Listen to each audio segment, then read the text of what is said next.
What's up guys, Everything Apple Pro here, and beta day today. How exciting. iOS 11.2 Beta 3 has been released with a few exclusive changes just for the iPhone 10, and I believe that with future updates we're going to be seeing a lot of changes tailored just to the iPhone 10. So 11.2 does start that trend here with Beta 3.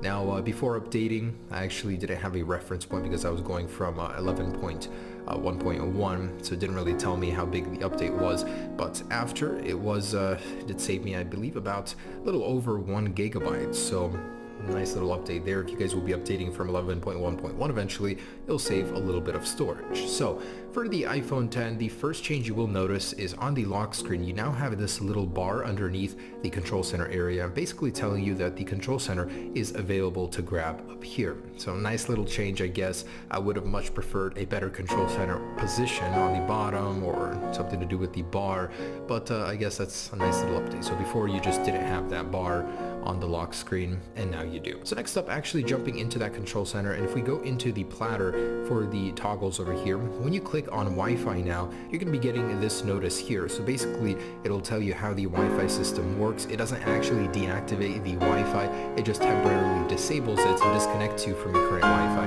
and this basically confirms that that is the case. So for a lot of people this is confusing, and sort of this clears that up a little bit. Same goes for Bluetooth. When you click on it, you get the very same notice. Basically it's not going to be disconnected completely or turned off, just disconnected. And while they are in this state, they will be glowing this white color. They won't be going into totally off position, but if you actually do still go into their settings individually in settings and turn them off, then they will get, of course, their off logo right there. So it basically works like that from the control center, but you can still turn them off if you want to from the actual settings. A change I actually found, so when you enter the SOS mode, now when you actually click cancel, you no longer get this animation that flow into the home screen. It just fades out, and that was initially something they added in beta 2, so I don't see why they would remove that all of a sudden, but that animation that's been added is no longer there. Personally included, a lot of people have been experiencing an audio bug where you would be using a third-party application like SoundCloud or Spotify,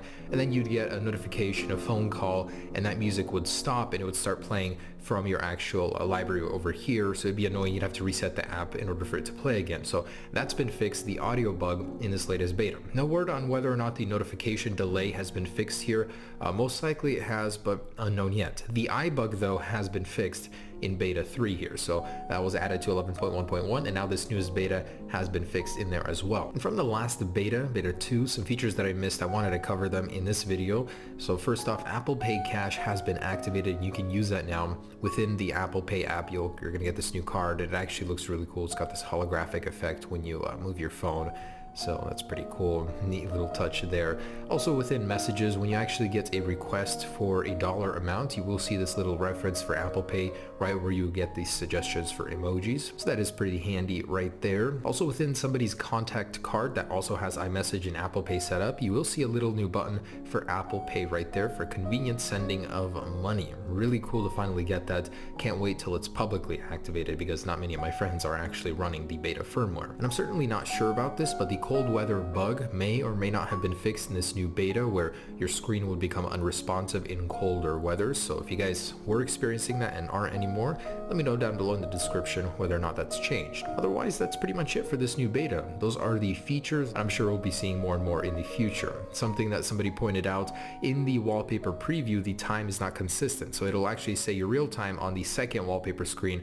On the first one it says 9:41. I'm sure that's something that will be fixed in a future version of this beta as well. Anyways, lastly, let's do a Geekbench real quick. Beta 2 showed some promise. It did improve the scores, so I'm gonna go ahead and run it and I'll be right back. Alright, so this is what I had before updating on 11.1.1, and after updating, just about the same scores. So it didn't really change much there, maybe a little tiny dip in the whole time, but pretty consistent with most results. Anyways, there it is for iOS 11.2 Beta 3. Stay tuned for any and all updates in the future. I'm hoping for a public release pretty soon, as the battery life hasn't been that great on the iPhone 10, and it may or may not be because of the software. Maybe it's just because of the massive display and the battery situation, but we'll have to see.